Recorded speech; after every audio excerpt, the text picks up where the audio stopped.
I dreamt of writing The Hobbit, but my mom told me I was just Tolkien in my sleep. Welcome to Polina's Pages, to my Read and Discuss With Me segment. I'm Polina, and here we laugh, we cry, we complain about books from classics to YA. Today's entire video is dedicated to Anthony Burgess' A Clockwork Orange, and it's split into 5 sections. So his brief bio, a history of the time, basically what was happening when he wrote the book, summary, analysis, so key themes explored, and my short review.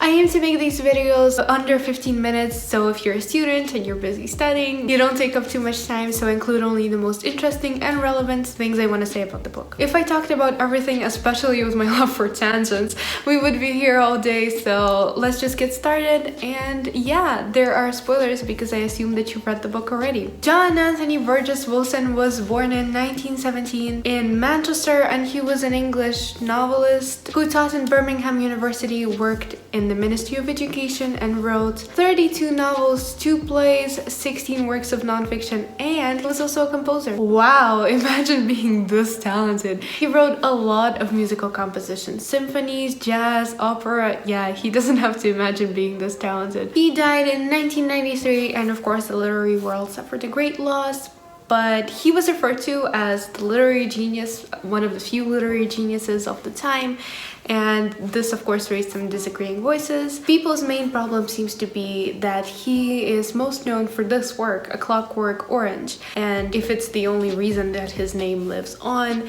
and not everyone considers it a modern classic and not everyone likes it, does he deserve to be called a literary genius? Also, as a note, he said that this book was the book that he wants to forget, and that every artist has a work like this. And by artist I mean in the broader sense, so as in writer too, because of the creativity. Yeah, you get it. A discussion on his literary genius would take quite some time, and we're here for A Clockwork Orange, so let's just continue. The book was published in 1962 and Stanley Kubrick's adaptation in 1971. Arguably the film is more famous than the book, also going back to the whole, is he a literary genius? Does it deserve all the fancy mentions, all of that. Since we're on the topic of film, it's also interesting to mention that Burgess hated the film. He thought that Kubrick misinterpreted it, and he also hated that the film helped endure his legacy and it lived on pop culture. Mick Jagger, David Bowie, they all expressed interest. He really did not like his fame. The film has an interesting history, what with it being illegal at certain points in time, so if you do have some time, please consider researching it. A Clockwork Orange is apparently a book that was prompted by a terrible event, because during the Second World War, Burgess's wife, she got assaulted by 4 American soldiers. Some sources say that on the internet, while other sources say that he wrote this because he had some sort of diagnosis and he didn't have that much time left to live, and he wanted to care for his wife and leave her some money, so he wrote this book. So yeah, the story behind the book is a little unclear, but what we do know is that Burgess did fight in the Second World War. Anyway, onto the book. A Clockwork Orange is split into 3 parts, each of 7 chapters, which to the math makes 21. So that is the legal age of becoming an adult. Anthony Burgess mentions this in the book's preface. However, we must also note that this is the UK edition. This is the book that I read, not the US edition, because for some reason the US edition omits the final chapter, and we'll talk about its importance a little later. The book is set in a sort of dystopian futuristic London, and the narrator is Alex. He's 15 years old. He has a gang made of 3. Together they get to a whole lot of trouble, all while communicating in Natsat, which is a made-up language, which is basically a mix of Russian and Shakespearean phrases,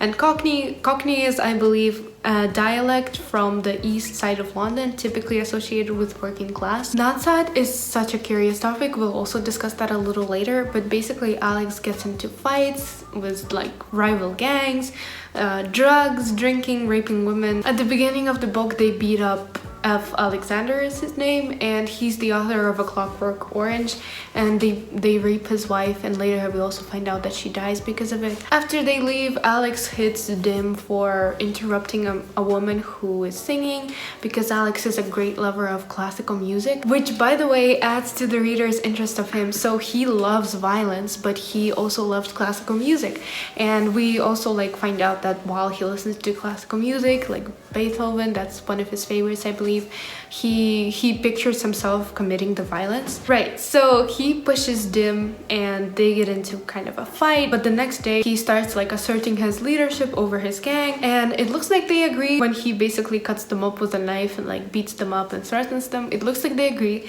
and then they propose that they rob an old woman's house. She's like super rich. Alex decides to do it, so he climbs into the window, he kills her, tries to rob her, then he hears the police arriving, so he goes out of the door and he can make his escape, but his gang betray him and hit him. Basically, he's left to the hands of the police, and that's the end of part 1. He's caught. In part 2, he is sentenced to state jail, which he refers to as Taja, and his number is 665532-1. He spends 2 years there. His life is tough. Well, you know it. Beaten up, like fights, brutal wardens. But then there's a situation where there's this new prisoner and he tries to rape Alex in his sleep, so Alex gets up. He basically ends up killing him, so he gets into a lot of trouble for that. And then the minister of the integer like shows up and he talks to Alex about this new technique. It's called Ludovico's technique, and if he wants Alex as his guinea pig basically, so he would be let out in 2 weeks. Alex is transferred to this new hospital where he's given drugs after each filling meal. Dr. Brodsky basically makes him watch violent films. So Alex is sitting in a chair, he's tied up, his eyes are like forced open. In the film, a bunch of violent things happen, so there's people getting their arms blown off. It's like footage from the war, and like women getting raped. And while Alex has to watch this, so he's forced to watch it, he has no choice, there's classical music playing in the background. Then Alex finds out that even the thought of violence, any violence like killing a fly, it makes him sick, and after 14 days when he's let out, he's in the papers. So a man comes over and starts threatening him. This is like a demonstration that they're doing to the audience when Alex is let out. Alex in his pocket, he has a razor, and whereas before Alex would have used the razor to cut him up, now what he does is he gives him the razor and he begs him to take it. And then there's a bunch of young girls and he's like the image of a perfect gentleman. He even tells them that they can walk all over him, he'll get down on the ground so that they don't have to get their feet dirty. In part 3, he's let out and he's now a celebrity, but things are not going well. He's not given a warm welcome at home. There's like a lodger Joe that replaced him as his parents' son. The old man that he beat up at the beginning of the book tries to fight him. It's a bunch of seniors basically. They beat up Alex, so Alex shouldn't have a problem defending himself against them because he's young and strong and like stronger than all of them, but because violence makes him sick, he can't even defend himself. When the police arrive, it's Dim and Billy Boy, and those are the boys who used to be in his gang, and they take him to the countryside and they beat him up even more, and then half dead, he crawls to this cottage which is called home. And do you remember the writer and his wife? It's their home. The writer wants to use him to overthrow the totalitarian government, but then because Alex uses NatSat, he realizes that it was him who raped his wife and killed her, and he and his friends, they start using like violence and classical music to make Alex sick. He wakes up in the hospital, his parents beg him to come home, and he regains his tolerance for violence because apparently he was cured in his sleep.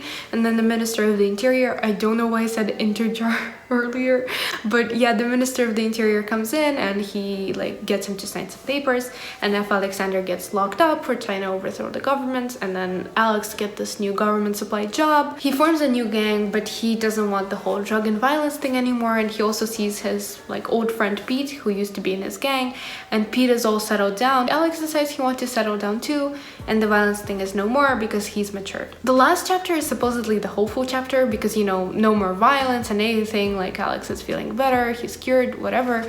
He's like cured of his own accord. But I honestly found it to be kind of depressing that the only like suggested solution to youth crime is maturing. This whole idea of this being just a phase, I'm not sure how accurate that is. How many times has someone told you, oh, like your opinions are not valid, it's just a phase? I take sociology and we've talked quite a lot about it in my class. Youth deviance is because like adolescence is a transitional period, so youth sometimes turn to crime. They feel like it helps them express themselves where they don't belong, which I guess makes sense. It does. Some sociologists argue that it does, but we also have to like remind ourselves and note that not all youth turn to crime. So yeah, the last chapter is important, and I think it's a shame that they cut it out in the US edition because like apparently Americans can handle a sad ending. Does that make sense? Is that even reason to cut something out? The book explores two main questions. So the first one is it better to choose to be bad or to not choose to be good? Basically, like, is it moral to force someone to be good for the better of society, sacrificing one for the needs of the many? And the second question is about means to an end. So why is Alex the way he is? And if we can turn that back because of the whole abusive like therapy, would that even be moral to do so? In the book, Alex answers the why with just because. He likes violence just because. Raises a lot of questions, but I also have a question like, would it just make sense to leave that answer as it is? Like, is that an answer on its own? Because if I say, for example, ask you, why do you like art? And you say, oh, I don't know, I just like the colors. I don't psychoanalyze why you like the colors. I don't go like, oh my god, in her childhood she ate like a blue lollipop, or I don't know, he ate like a pink cotton candy, like roll tub, whatever. Don't psychoanalyze everything you say. So why do we psychoanalyze violence as a different thing? That's another important question that the book raises. Why do we do that? Because Alex himself sees it as a normal thing, the same way that we like art, he likes violence. In regards to the whole therapies thing, Alex is basically made a shell of a person.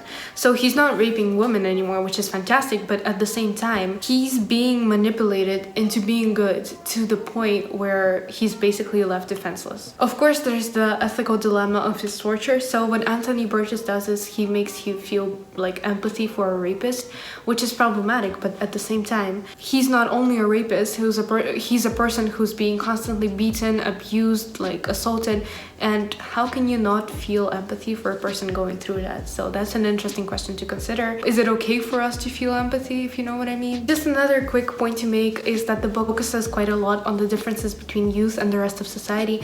Natsat is a language that is only used by the young people of the society. It's a very special language that I think really enhances the experience of reading the book. It makes you so much more curious to see how language plays a role in the story. I'm bilingual, so I had no difficulties with comprehending the language. I think by the end of the book I could have shifted into it and had no like language barriers and difficulties with it. It sort of clings to you, it's easy to use, and well, you could see it as a real language. And Burgess said that he made it up because he didn't want to use the slang of the time because then the book could seem outdated. I just have one question. Natsat is a sort of specific language, so if you're not Russian, how did you understand it? I mean, like at the beginning of the book, shocked by the onslaught of the attack of all of these new words, I have to say, even as a Russian, it took me a hot minute and a half to understand some of it because my English brain was reading the words and my Russian part of the brain was literally crying. This is quite a hard book to get into, but it's really gripping. I think there's parts of it that appeal to everyone. It's filled with characters who you hate and can't stop reading about, but at the same time, there's just such a well-rounded ending. The plot feels like it's made such a good progression. The pace is perfect. I guarantee you will enjoy it, especially compared to some classics that take 20 pages to introduce a character who dies halfway through. Not to call out any classics. It also has that element of like fearful excitement and tension. Think 1984, but less anxiety and more curiosity at the tension. The violence is the perfect level for me personally. The author doesn't shy away from it, but it doesn't reach that level where it just makes you sick and it's unnecessary. Please do remember all of the potential trigger warnings and like please think carefully before you pick the book up. 4 stars. Something's missing for me and I can't figure out what to give it 5 stars. Thank you so much for watching and I'll see you next week.